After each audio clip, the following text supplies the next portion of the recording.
Hello, my beloved friend. I welcome you with an open heart and a message that was not meant to stumble into your life by chance. Nothing about this moment is random. You are not here out of coincidence. You were led. You were guided by the unseen hand of the Almighty, who orchestrates even the smallest details of your journey. And because you are here, I know one thing with absolute certainty. This word is for you. It's not a general encouragement tossed out into the air. It is personal, it is divine, it is heaven whispering into your very soul. For so long, you may have felt as though your life carried a weight others could not understand. While they moved through moments with ease, smiling, laughing, enjoying the surface of life, you were the one who noticed the cracks beneath the smiles, the tremors beneath the laughter. You were the one who carried questions that no one around you dared to ask.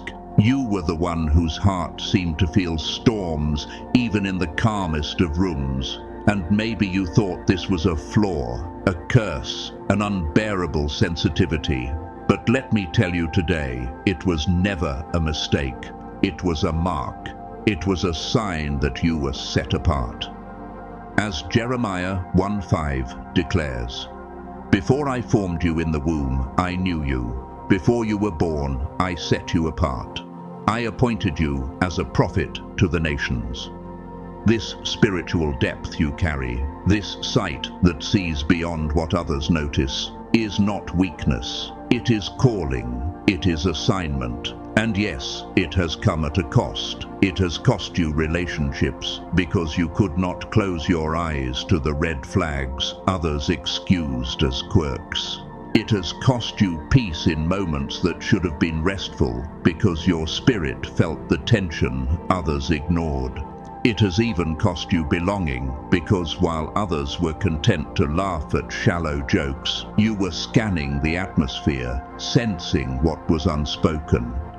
You may have asked God, "Why would you give me this sensitivity and then surround me with people who cannot see, who cannot understand?"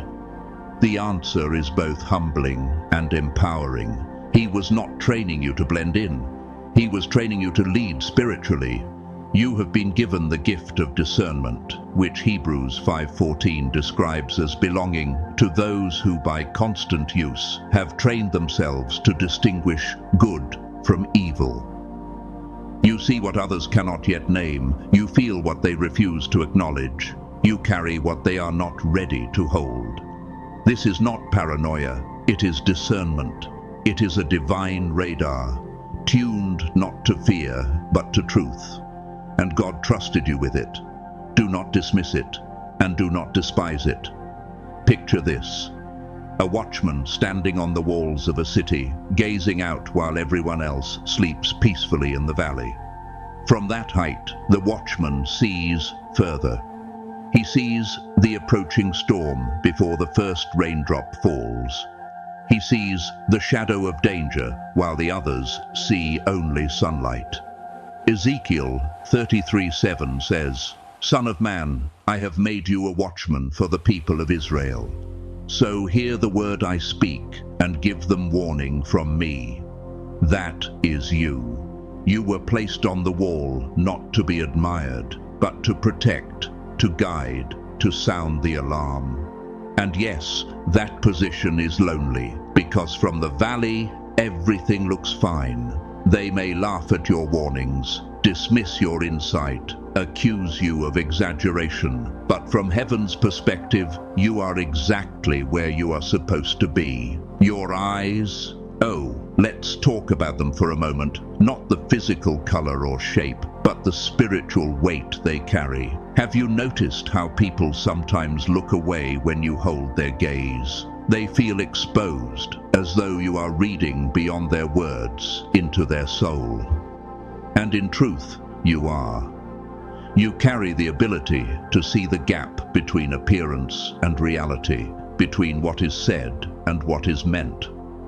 That's why people misjudged you. They thought you were overreacting, too dramatic, too emotional. What they did not know is that you were not responding to the surface.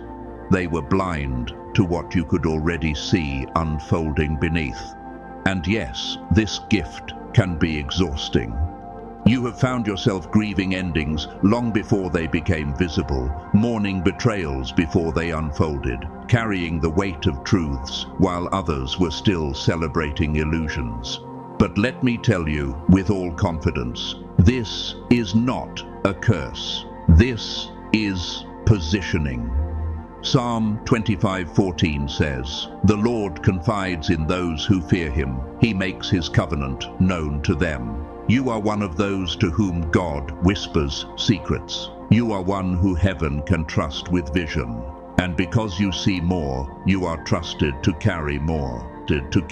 Your life has never been slow or simple. Lessons came earlier for you. Discernment had to be sharpened in situations that felt unfair, but none of it was wasted. God was training your eyes, not for survival alone, but for leadership. You have learned to sense what cannot be searched on the internet, to discern what has not yet happened, to trust the whispers of the Spirit over the noise of the crowd. You have learned to carry insight without allowing it to make you bitter. Many who carry this kind of gift become cold, guarded, cynical, but not you. You chose the higher road. You chose to stay tender, to remain open, to keep loving even when others disappointed you. That is spiritual strength. That is kingdom courage. Do not mistake your stretching for weakness. You are not overwhelmed because you are fragile. You are stretched because you are trusted. Luke 12:48 reminds us, "From everyone who has been given much, much will be demanded. And from the one who has been entrusted with much, much more will be asked." You have been entrusted with much. The sensitivity you carry is not random, it is stewardship. There are people in your life right now who feel strangely unsettled in your presence. You don't even have to speak. Your very silence convicts them because you carry the frequency of truth. You have sat with God in your pain, wrestled with him in your questions, allowed him to refine you in your tears. That is why, when you enter a room, you don't bring shallow opinions. You bring discernment. You bring peace that has been hard won. You bring perspective forged in the fire. And whether others acknowledge it or not, they feel the shift. Some are drawn to you, some avoid you. But either way, it is not personal. It is spiritual recognition. God gave you this depth because he knew you would not abuse it. You would not weaponize what you see. You would not manipulate outcomes for selfish gain. He entrusted you with vision because he saw that your compassion runs as deep as your discernment. That makes you rare, precious, and trustworthy in his sight.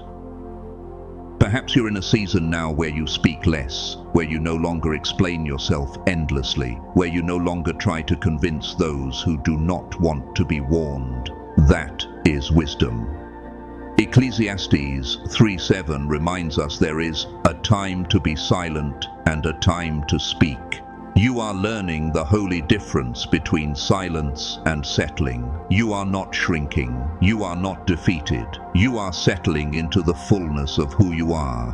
Learning that you do not have to fix everything you see. Some things are for you to notice and then to surrender into God's hands. That is maturity. That is strength. That is how heaven knows you are ready for the next assignment. And what is next? Now comes the season where God begins to surround you with those who understand the weight you carry, who honor your insight, who value your discernment. Now comes the alignment of people, places, and opportunities that do not require you to shrink, but allow you to expand. Now come the doors that once were closed, not because you were unworthy, but because the timing was not yet mature.